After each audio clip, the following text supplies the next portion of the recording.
I mentioned earlier, late last night, if you weren't watching, I stayed up and I watched it because I want to see Damian Lillard because he's been just so unconscious with the basketball basically since he missed those 2 free throws late against the LA Clippers. And I don't know that I've seen a guy other than Steph Curry be as ready to shoot the moment he crosses half court. And Lillard doesn't even have the same height and size that Steph Curry has. Not that Steph Curry is a really, really big guy, but he is an awful lot of fun to watch, Damian Lillard is. And last night, he hit some shots that you saw him take, and you think to yourself, this doesn't even feel like a real game. And they were trying to defend him like he was the only player on the court who could score in a high school game. It's absolutely crazy. So I'm curious to see, in that 8-9 matchup, I think the Grizzlies have almost no chance. Not that the Grizzlies can't win a game. They can, and I know they went to overtime earlier in the bubble with Portland. But the Grizzlies, I don't believe, have a very good chance of beating the Trailblazers twice. Now, the question then becomes, how much of a danger are the Lakers in danger from the Trailblazers? And I just don't know because they're really kind of opposite teams. Right now, the Lakers can't shoot. The Blazers can score, but they can't defend anybody at all. So I think the Lakers win this series in 6.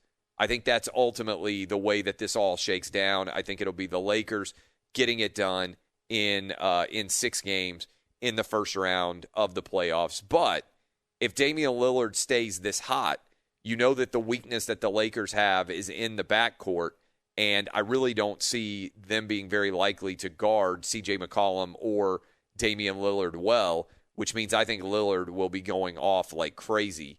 And we'll see exactly what he is capable of in a series where a lot more people will be paying attention, frankly, when he's going up against LeBron James.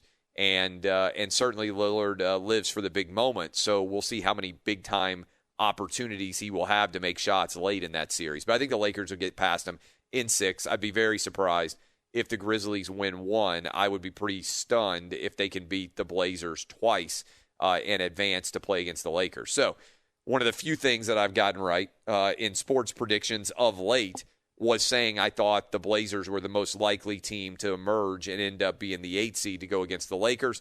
We're close to at least seeing that become a reality. And we'll see. I'm curious. I was saying earlier that Mark Cuban, the owner of the Mavericks, came after me.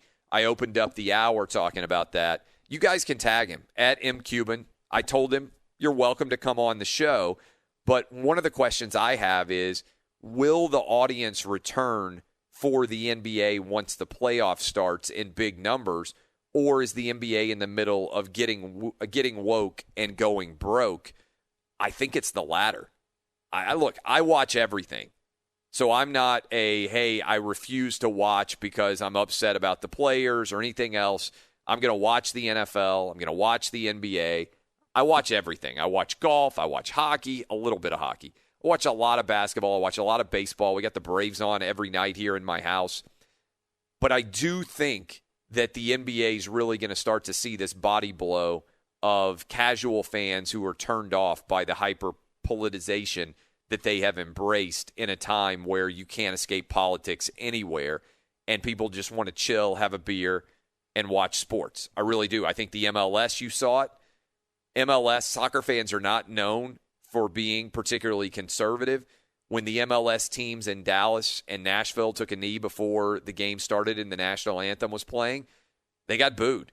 And the fans all started chanting USA, USA, USA. One of the things about the protests so far has been there aren't really fans present. So it's been hard to gauge what the fan reaction is other than by looking at the ratings.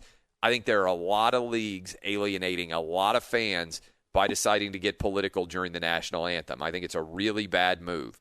And I think we'll start to see the impact of this as we move into the playoffs for the NBA.